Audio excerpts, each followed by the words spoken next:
Lakers at Atlanta Hawks nag-uusap na para sa isang trade para kay Bogdan Bogdanovic. Pero bago yan, masama namang balita para dito sa New Orleans Pelicans. Dahil ang isa sa kanilang mga star player na si DeJounte Murray ay nagtamo ng isang non-contact lower leg injury. Nangyari nga ito sa first quarter kanina sa laban nila sa Boston Celtics. Nang subukan kasi ni DeJounte Murray na umatake sa basket para sa isang one-handed shot, ay hindi nga pumasok ang tira nito pero nakuha niya pa rin ang rebound nang bigla na lang itong natumba at hinawakan ang kanyang paa.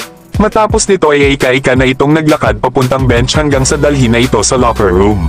Hindi na nga nakabalik pa si DeJounte Murray sa naging laban nila kanina sa Boston Celtics. Bago nga ito ma-injury ay meron na itong 4 points at 5 rebounds. Kaya malaking kawalan talaga itong si DeJounte Murray para sa New Orleans Pelicans. Lalo at itong si Zion Williamson ay hindi naman consistent ang paglalaro sa kanilang kupunan. Na ngayon nga ay out ito sa laban nila sa Boston dahil sa illness. Habang itong si Brandon Ingram ay hindi pa nakakapaglaro since early ng December dahil sa ankle issues.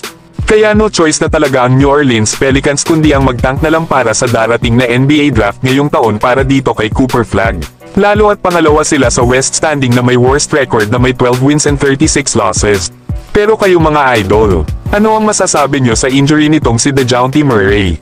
Samantalang Los Angeles Lakers kinakausap na ang Atlanta Hawks para dito kay Bogdan Bogdanovic. Gusto nga daw itong kunin ng Los Angeles Lakers para ma-improve ang kanilang bench scoring.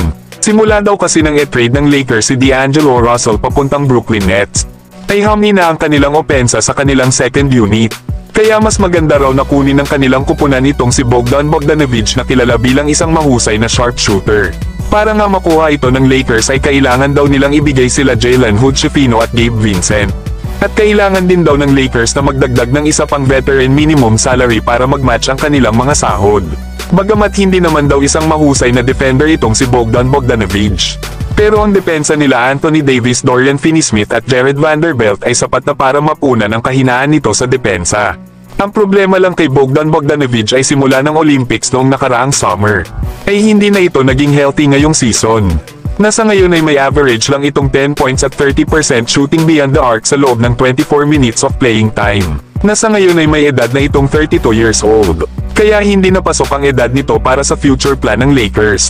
Isa pa ay mahina din daw sa depensa si Bogdan Bogdanovic at bumaba na rin ang kanyang nagagawang numero sa loob ng court sa opensa. Kaya kung magiging wise lang daw ang Lakers kesa kunin nila ang isang veterano na nagdin-decline na ang laro, ay mas maganda kung kumuha na lang sila ng isang guard sa buyout market para maging second ball handler sa kanilang second unit. Pero kayo mga idol, ano ang masasabi nyo dito?